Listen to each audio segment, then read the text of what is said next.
Каспий теңізі жер бетіндегі ең ірі көл. Теңіз акваториясының Қазақстан Республикасының жағаларымен шектесіп жатқан солтүстік шығыс бөлігі теңіз деңгейінің елеулі түрде өзгеруіне анағұрлым айрықша сезімтал. Каспий теңіз деңгейінің төмендеуімен NCOC компаниясының Қашаған кен орнындағы өндірістік нысандар аймағында тайыздануы кемелер қозғалысын едәуір шектейді. Сол себепті 2022 жылы NCOC компаниясының теңіз кешен нысандарына кемелердің қатынауын қамтамасыз ету, сонымен қатар төтенше жағдай орын алған кезде адамдардың эвакуациялануына кепілдік беру үшін қазіргі маршруттардың бойындағы ерекше тайыз учаскелерде теңіздегі навигациялық арналарды бойлай су түбін тереңдету қажеттігі туындады. NCOC аралдарына тікелей өтетін алаңдағы навигациялық арналардың ұзындығы 32 километр және аралдар арасындағы ұзындығы 24 километр. Навигациялық арналардың жалпы ауданы 29 шаршы километр. Бұл бүкіл солтүстік Каспий ауданының 0,36%-нан аспайды. Соңғы жылдары Каспий теңізі деңгейінің айтарлықтай төмендеп бара жатқаны байқалады. Батыс Қазақстанда 2024 жылы болған су тасқынына және мемлекеттік органдар Каспий теңізіне құйылатын тұщы су ағынын көбейту үшін жүзеге асырып жатқан қосымша іс-шараларға қарамастан, теңіз деңгейінің төмендеу қарқыны күні бүгінге дейін сақталып отыр. Және мемлекеттік органдар Каспий теңізіне құйылатын тұщы су ағынын көбейту үшін жүзеге асырып жатқан қосымша іс-шараларға қарамастан, теңіз деңгейінің төмендеу қарқыны күні бүгінге дейін сақталып отыр. Сондай-ақ уақыт өте, теңіздегі навигациялық арналар теңіз деңгейінің қарқынды төмендеуі, жел толқындардың және жел құма желбөгет құбылыстардың әсерінен табиғи түрде батпақтанады. Нәтижесінде жобалық тереңдік азаяды.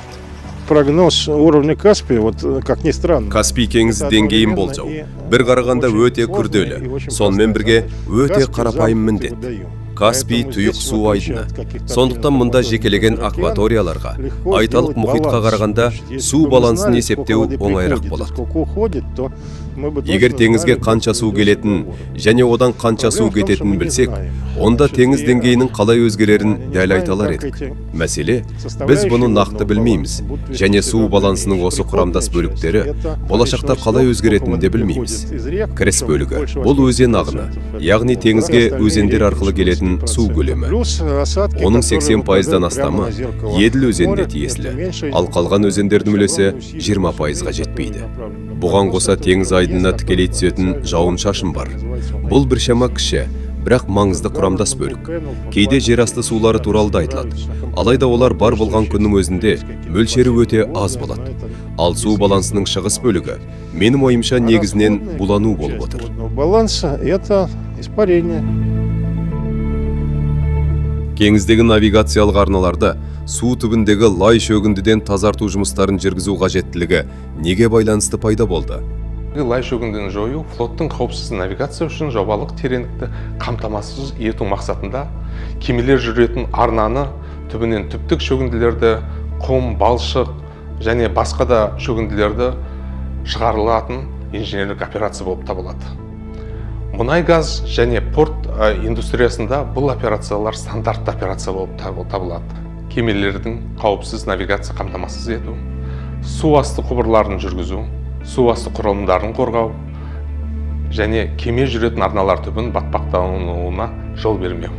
Кеме жүретін арналардың бойында шөгінді мен лайдың біркелкі жиналмауы, сондай-ақ Каспий теңізінің деңгейі күрт төмендеуі кемелер қозғалысын айтарлықтай шектеуі мүмкін. Мысалға, материалдар, қосалқы бөлшектер мен азық-түлік жеткізу үшін теңіз логистикасын қамтамасыз ете алмау, сондай-ақ қалдықтар шығара алмау.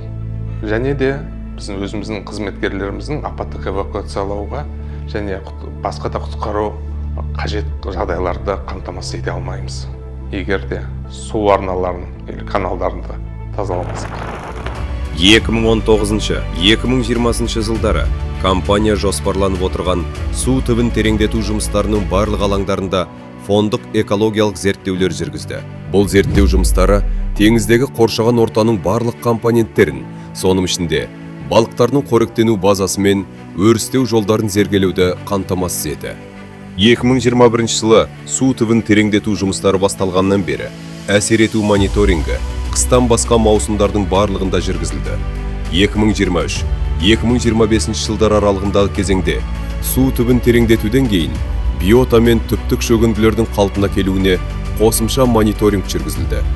Теңіз суына жүргізілген зерттеулердің нәтижелері физикалық химиялық параметрлер су организмдеріне арналған оңтайлы шекті мәндерге сәйкес келетінін айғақтап отыр. Лайлықтың аса жоғары деңгейлері тек су түбін тереңдету алаңдарына тікелей жақын жерлерде байқалады және қоршаған ортаға әсерді бағалауда ең жоғары деп есептелген деңгейлерден аспайды. Фитопланктон мен зоопланктонның сандық көрсеткіштері елеулі түрде ауытқып тұр. Су түбін тереңдету жұмыстары аяқталғаннан кейін биота саны фондық мәндерден жоғары екені расталды. Макробентостың талдамасы көрсеткіштердің маусымдық динамикасы толық қалпына келген және көп жылдық мониторинг жүргізу станцияларындағы бентостың ұқсас көрсеткіштерінің динамикасына толық сәйкес келетінін растады. Бұл солтүстік шығыс Каспийдің биоценозының басым бөлігін қамтып отырған саны мен биомассасының төмендеуі табиғи процесс екенін айғақтап отыр. Су түбін тереңдету жұмыстарының физикалық әсері тоқтағаннан кейін, жұмыстар жүргізілген ауданға құстар мен ит балықтар қайта оралғанын атап өткен жөн. 2 жыл ішінде су түбін тереңдету аудандағы биота консервативтік бағалаудың 3 жылымен салыстырғанда солтүстік Каспийдің фондық көрсеткіштеріне дейін толық қалпына келді. 2019 жылдан қазіргі уақытқа дейін жүргізіліп келе жатқан көп жылдық мониторингтік зерттеулер теңіз ортасының барлық негізгі параметрлерін, компоненттерін қамтиды. Зообетос, фитопланктон, зоопланктон, микроағзалар, иктифауна объектілері, теңіз суы және түптік шөгінділердің жай-күйіне жүйелі түрде бақылаулар жүргізіледі. Мониторингтік зерттеулердің нәтижелері алдыңғы қоршаған ортаға әсерді бағалау құжатында ұсынылған болжамдық деректерді растады. Яғни теңіз флорасы мен фаунасына ұзақ мерзімді және қайтымсыз әсерлер анықталған жоқ. Түптік қауымдастықтардың, яғни теңіз түбі жәндіктердің қалпына келуі, сондай-ақ фито және зоопланктон көрсеткіштерінің фондық деңгейлерге қайта оралуы байқалады. Теңіз суы мен түптік шөгінділердің гидрохимиялық, гидрофизикалық параметрлері табиғи өзгергіштік шектерінде сақталуда. Жоспарланып отырған жөндеу сипатындағы теңіз түбін тазарту жұмыстарының қоршаған ортаға ықтимал әсеріне бағалау алынған мониторингтің де деректерінің жиынтығы, алдыңғы кезеңдердің нәтижелері және жобалау сатысындағы қоршаған ортаның ағымдағы жай-күйі ескеріліп отырып орындалды. Осылайша қолданылып отырған тәсіл Қазақстан Республикасының экологиялық кодексінің талаптарына да, сондай-ақ қоршаған ортаға әсерді бағалаудың халықаралық тәжірибесіне де сәйкес келетін ғылыми негізділікті, экологиялық теңгерімділікті және құқықтық тұрғыдан да негізділікті қамтамасыз етеді. Теңіздегі навигациялық арналар бекіре тұқымдас балықтар мен өрістегіш кәсіпшілік балықтардың басқа да түрлері уылдырық шашатын және қоныс аударатын аймақтардан тыс орналасқан және балық аулау аудандарына, құстардың қоныс аударатын жолдар мен ұя салатын орындарына, Каспий ит балығы шоғырланатын және күшіктейтін орындарға әсер етпейді. Бекіре тұқымдас балықтар мазалайтын ауданнан қашады және жұмыстар аяқталғаннан кейін қайта оралады. Суасты бермалар балықтардың қозғалысына кедергі болмайды. Жобалық шешім арқасында балықтар кедергілерді үйінділердің үстімен және жанымен айналып өте алады.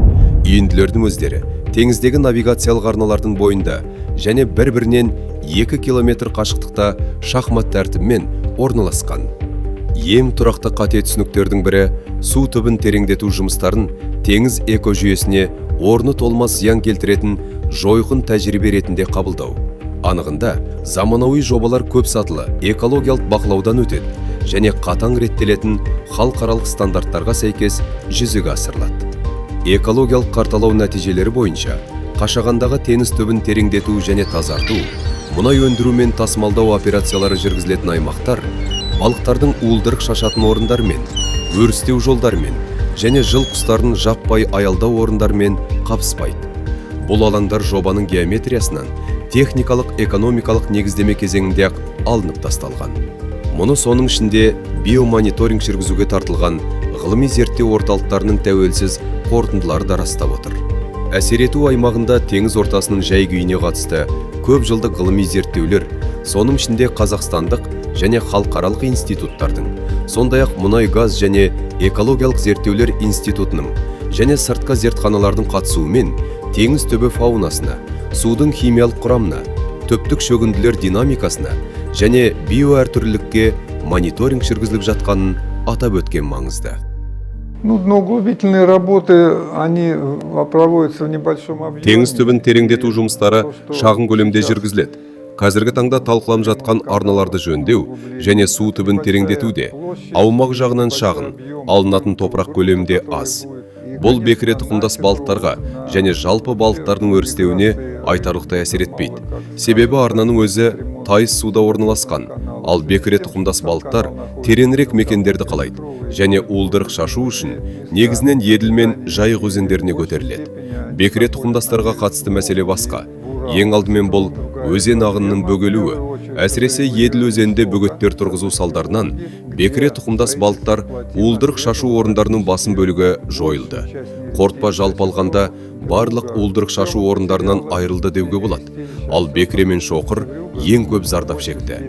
Бөгеттер бекіре тұқымдас балықтардың өрістеу жолдарын, уылдырық шашу орындарына көтерілу жолдарын бөгеп, олардың табиғи көбеюі күрт төмендеді. Сондықтан қазақстандық балық өсіру зауыттары бекіре санының орнын толтыруға тырысуда. Алайда гидроэлектр станциялары салынғанға дейінгі табиғи көбею деңгейін қалпына келтіру қазір мүмкін болмай отыр. Менің ойымша, Каспий теңізіндегі бекіре тұқымдас балықтар санын қайткенмен де көбейту үшін балық өсіру зауыттарынан 100 миллионнан астам шабақ шығару қажет. Екінші маңызды себеп заңсыз балық аулау. Яғни бүкіл Каспий аймағында кең таралған браконьерлік.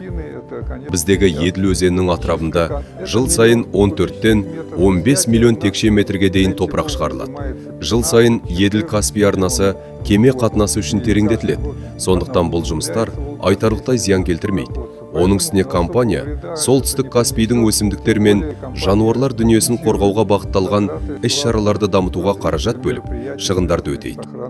Растительного животного мира Северного Каспия.